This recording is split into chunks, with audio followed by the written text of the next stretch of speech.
नमस्कार, मैं अमित और आप देख रहे हैं आंखें न्यूज 24। आइए नजर डालते हैं आज के महत्वपूर्ण खबरों पर। मुख्यमंत्री नीतीश कुमार ने गंगा नदी के बढ़ते जलस्तर का किया निरीक्षण, दिए कई खास दिशा निर्देश। बिहार के तीनों रेलवे स्टेशन बनेंगे वर्ल्ड क्लास, अमृत भारत योजना में शामिल। राहुल गांधी के बयान से सियासत गरमाए, नित्यानंद राय ने कहा राहुल गांधी ने सिखों के भावनाओं को किया आहत। बोले विजय सिन्हा, कहा आरक्षण विरोधी है राहुल गांधी। और दिल्ली एनसीआर में छाए रहेंगे बादल, कई राज्यों में होगी बारिश, जानिए मौसम का हाल। नमस्कार, मैं अमित और आप देख रहे हैं आंखें न्यूज 24। मुख्यमंत्री नीतीश कुमार ने सड़क मार्ग से पटना के आसपास गंगा नदी के बढ़ते जलस्तर का जायजा लिया। इस दौरान उन्होंने जेपी गंगा पथ के दीघा घाट से कंगन घाट तक गंगा नदी के बढ़ते जलस्तर का जायजा लिया। मुख्यमंत्री ने निरीक्षण के क्रम में जेपी गंगा पथ के कंगन घाट, गांधी घाट और कृष्णा घाट पर रुककर गंगा नदी के आसपास के इलाकों की स्थिति को देखा और अधिकारियों से विस्तृत जानकारी ली। अशोक राजपथ को जेपी गंगा पथ से मिलाने वाले कृष्णा घाट पर निर्माणाधीन पहुंच पथ की भी मुख्यमंत्री ने जानकारी ली और तेजी से निर्माण कार्य पूरा करने का निर्देश दिया। गंगा नदी के बढ़ते जलस्तर निरीक्षण के दौरान मुख्यमंत्री ने पटना के जिलाधिकारी को निर्देश दिया कि गंगा नदी के किनारे वाले क्षेत्रों में बढ़ते जलस्तर को ध्यान में रखते हुए पूरी तरह अलर्ट रहे और सारी तैयारी पूर्ण करें। स्थिति की लगातार समीक्षा करते रहे और आवश्यक कार्रवाई त्वरित करें। निरीक्षण के दौरान मुख्यमंत्री गांधी सेतु होते हुए हाजीपुर पहुंचे और हाजीपुर में बनाए गए बाढ़ राहत शिविर का जायजा लिया। मुख्यमंत्री ने बाढ़ राहत शिविर में रह रहे लोगों से बातचीत कर वहां की व्यवस्थाओं की विस्तृत जानकारी दी। बाढ़ राहत शिविर में मुख्यमंत्री ने वैशाली जिला के जिलाधिकारी को निर्देश देते हुए कहा कि सभी राहत शिविरों में रह रहे लोगों को सुविधाओं का ख्याल रखें, स्थिति की निरंतर मॉनिटरिंग करते रहे। मुख्यमंत्री ने निरीक्षण के क्रम में अधिकारियों को निर्देश देते हुए कहा कि जल संसाधन विभाग पूरी तरह मुस्तैद रहे और लगातार मॉनिटरिंग करते रहे। निचले इलाकों में जहां पानी बढ़ रहा है, संभावित परिस्थितियों पर पूरी नजर रखें। जिलाधिकारी सतत निगरानी करते रहे। उन्होंने कहा कि अभ्यंतरगण पूरी तरह अलर्ट रहे और वरीय पदाधिकारी स्थल पर कैंप करते रहे। आपदा प्रबंधन विभाग सतत अनुश्रवण करते रहे और क्या क्या करने की जरूरत है ताकि लोगों को कोई दिक्कत नहीं हो। मुख्यमंत्री ने कहा कि मानक संचालन प्रक्रिया के अनुसार सभी जिलों और संबद्ध विभागों को विस्तृत दिशा निर्देश दिए गए हैं, जिसका अक्षरशः अनुपालन सुनिश्चित किया जाए। उन्होंने कहा नाव संचालन, पॉलीथीन शीट्स, राहत सामग्री की उपलब्धता, दवा, पशु चारा, बाढ़ आश्रय स्थल, सामुदायिक रसोई, dry ration packet, food packet, जिला आपातकालीन संचालन केंद्र आदि के संबंध में पूरी व्यवस्था रखें ताकि लोगों को तुरंत राहत पहुंचाया जा सके।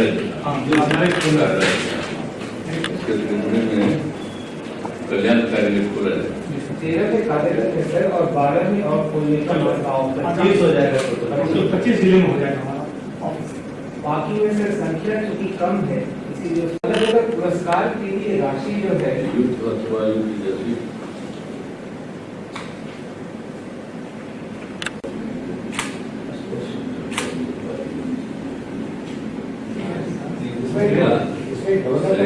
कल्याण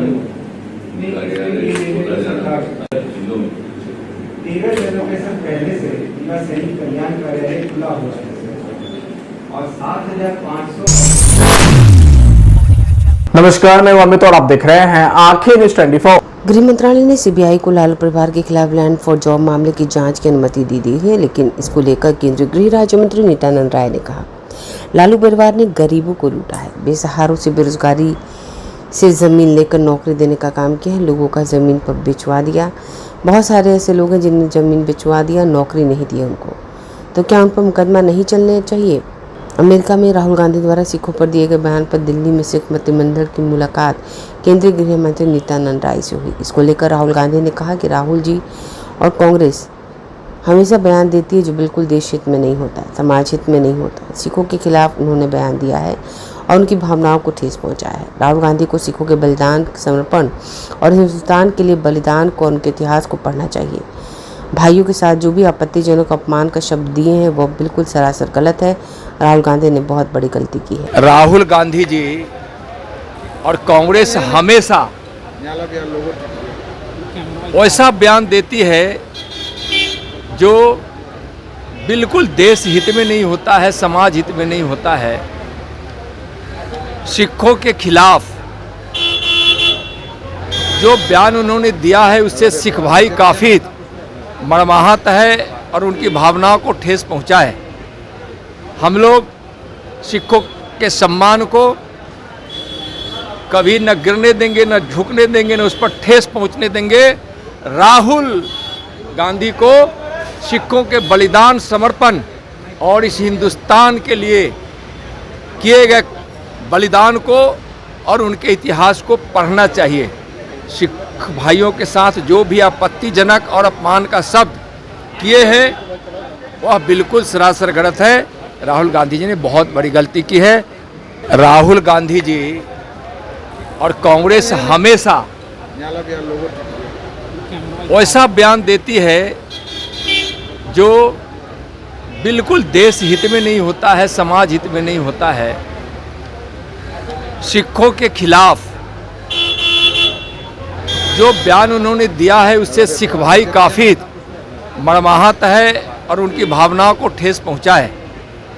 हम लोग सिखों के सम्मान को कभी न गिरने देंगे, न झुकने देंगे, न उस पर ठेस पहुंचने देंगे। राहुल गांधी को सिखों के बलिदान, समर्पण और इस हिंदुस्तान के लिए किए गए बलिदान को और उनके इतिहास को पढ़ना चाहिए।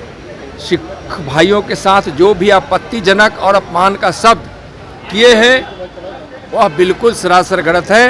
राहुल गांधी जी ने बहुत बड़ी गलती की है। नमस्कार, मैं अमित और आप देख रहे हैं आंखें न्यूज़ 24। बिहार के 3 और रेलवे स्टेशन को अमृत भारत योजना में शामिल कर लिया गया है, जिसमें झंझारपुर, मोकामा और बड़हिया स्टेशन शामिल है। बता दें कि इस मामले में रेल मंत्रालय ने आदेश भी जारी कर दिया है, जिसके बाद ये स्टेशन वर्ल्ड क्लास बनेंगे, जहां यात्रियों के लिए हर तरह की सुविधा उपलब्ध रहेगी। जिसके बाद केंद्रीय मंत्री और मुंगेर से सांसद ललन सिंह ने रेल मंत्री अश्विनी वैष्णव का आभार जताया है। वहीं जदयू के कार्यकारी अध्यक्ष संजय झा ने एक्स पर पोस्ट करके झंझारपुर के रेल यात्रियों के लिए बड़ी सौगात करार किया है। वहीं राज्य के 40 से ज्यादा रेलवे स्टेशन पहले से अमृत भारत योजना में शामिल हैं और अब 3 और स्टेशन इस लिस्ट में पड़ गए हैं। बता दें कि मुंगेर से सांसद और केंद्रीय मंत्री ललन सिंह ने एक्स पर लिखा कि मुंगेर वासियों के लिए खुशखबरी, रेल मंत्री ने मेरे अनुरोध पर संसदीय क्षेत्र मुंगेर के मोकामा और बड़हिया रेलवे स्टेशन को अमृत भारत स्टेशन योजना में शामिल करने की स्वीकृति दे दी है। वहीं पूर्व में बड़हिया रेलवे स्टेशन पर आयोजित एक कार्यक्रम में मैंने कहा था कि मोकामा और बड़हिया रेलवे स्टेशन का अमृत भारत स्टेशन योजना में शामिल करने को लेकर मैं रेल मंत्री से बात करूंगा। मैंने दिल्ली वापस आते ही रेल मंत्री जी से अनुरोध किया था कि वे मोकामा और बड़हिया रेलवे स्टेशन का अमृत भारत स्टेशन योजना में शामिल करें। वहीं मेरे अनुरोध को स्वीकार करने के लिए रेल मंत्री अश्विनी वैष्णव को पूरे क्षेत्रवासियों की ओर से मैं धन्यवाद देता हूं। नमस्कार, मैं अमित और आप देख रहे हैं आंखें न्यूज़ 24। आरक्षण के मुद्दे पर बिहार के उप मुख्यमंत्री विजय कुमार सिन्हा ने राहुल गांधी के बारे में कहा कि राहुल गांधी कभी आरक्षण के बारे में नहीं सोचते। अंतिम व्यक्ति का कैसे भलाई हो उसके बारे में राहुल गांधी कभी नहीं सोचते। राहुल गांधी की मानसिकता साफ झलकती है कि आरक्षण विरोधी है। राहुल गांधी जिस प्रकार उन्होंने विदेश में आरक्षण के मुद्दे पर बयान दिया, कहीं ना कहीं दुर्भाग्यपूर्ण है। आज संविधान को नहीं मानने वाले, बाबा भीमराव अंबेडकर के संविधान का अपमान करने वाले, संवैधानिक संस्था को बदनाम करने वाले कांग्रेस और राजद के लोग के मन की, दिल की बात जुबान पर आ गई है और वो संविधान विरोधी है, आरक्षण विरोधी है। वो अंतिम पंक्ति में बैठा व्यक्ति का हित नहीं चाहता है। वो गणतंत्र को कमजोर करना चाहता है, परिवारवाद की जमींदारी बढ़ाकर और जनता के बीच जातीय उन्माद पैदा करके लड़ाना चाहता है। ऐसे मानसिकता से देश को और देश की जनता को सावधान रहने के लिए और राहुल गांधी को माफी मांगने के लिए आज धरना पर हम लोग बैठे हैं। ये आरक्षण विरोधी मानसिकता जो हमारे पार्टी के पंडित दीनदयाल उपाध्याय जी का जो सोच था कि अंतिम पंक्ति में बैठा व्यक्ति का उत्थान और कल्याण मेरा ध्येय है, ये कांग्रेसी परिवारवादी जमींदारी स्थापित करना चाहती है। आज संविधान को नहीं मानने वाले, बाबा भीमराव अंबेडकर के संविधान का अपमान करने वाले, संवैधानिक संस्था को बदनाम करने वाले कांग्रेस और राजद के लोग के मन की दिल की बात जुबां पर आ गई है और वो संविधान विरोधी है, आरक्षण विरोधी है। वो अंतिम पंक्ति में बैठा व्यक्ति का हित नहीं चाहता है, वो गणतंत्र को कमजोर करना चाहता है, परिवारवाद की जमींदारी बढ़ाकर और जनता के बीच जातीय उन्माद पैदा करके लड़ाना चाहता है।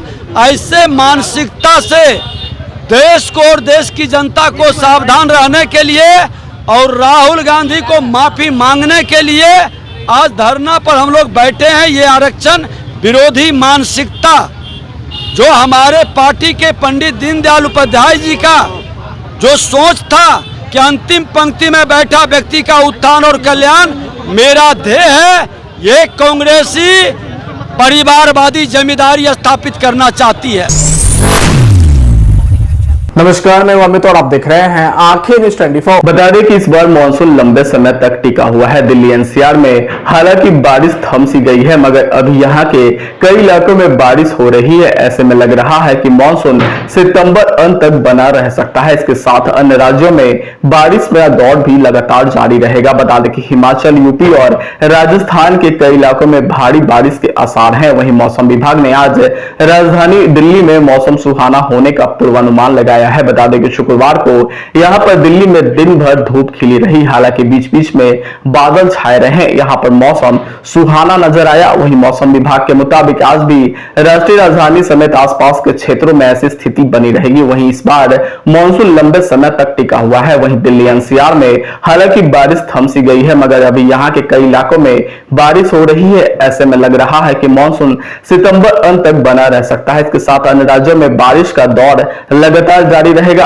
राष्ट्रीय राजधानी की बात की जाए तो बारिश के कारण गुरुवार को न्यूनतम तापमान जहां 21.1 डिग्री सेल्सियस दर्ज किया गया, वहीं सितंबर में बीते 14 साल में सबसे कम तापमान दर्ज किया गया। वहीं मौसम विभाग के अनुसार दिल्ली में वापसी की कगार पर है, मगर यहां के लोगों को अभी कुछ दिनों और बारिश का मजा ले सकेंगे। वहीं हिमाचल प्रदेश में बारिश के कारण यातायात बुरी तरह से प्रभावित हुआ है। बता दें कि बारिश की वजह से यहां पर करीब 37 सड़कों को गाड़ियों की आवाजाही को बंद कर दिया गया है। वहीं बिजली आपूर्ति की 57 योजनाएं बाधित रही। वहीं मौसम विभाग के अनुसार राज्य के कुछ भागों में मध्यम बारिश हुई है। आज भी कई इलाकों में बारिश का अलर्ट है, कुछ जगहों पर भारी बारिश हो सकती है। वहीं 25 सितंबर को आंधी तूफान के बारिश को लेकर येलो अलर्ट जारी किया गया है। अगर आप भी अपने दुकान, प्रतिष्ठान, school, college, coaching centre, restaurant, cafe का विज्ञापन देना चाहते हैं, वो भी किफायती दर पर, तो आंखें न्यूज 24 लेकर आया है आपके लिए एक सुनहरा मौका। आंखें न्यूज 24 न्यूज पोर्टल की दुनिया में बिहार का सबसे उभरता हुआ चैनल, जहां बिहार झारखंड से जुड़े तमाम बड़ी खबरें देखने को मिलती है। तो देर किस बात की, आज भी जुड़े आंखें न्यूज 24 के साथ। संपर्क करें हमारे व्हाट्सएप नंबर 8935876430 पर। क्या आप पत्रकारिता के क्षेत्र में अपना कैरियर बनाना चाहते हैं? तो आज ही Royal Ashoka Institute of Mass Communication and Journalism में अपनी जगह सुनिश्चित करें। आर्यभट्ट ज्ञान विश्वविद्यालय पटना से मान्यता प्राप्त 100% प्लेसमेंट के साथ royal Ashoka Institute of Mass Communication and journalism नामांकन जारी है। हमारा पता है DS/16 गायत्री मंदिर के समीप, कंकड़ बाग, पटना 8,20,000। आप हमें संपर्क भी कर सकते हैं। हमारा मोबाइल नंबर है 9955456126।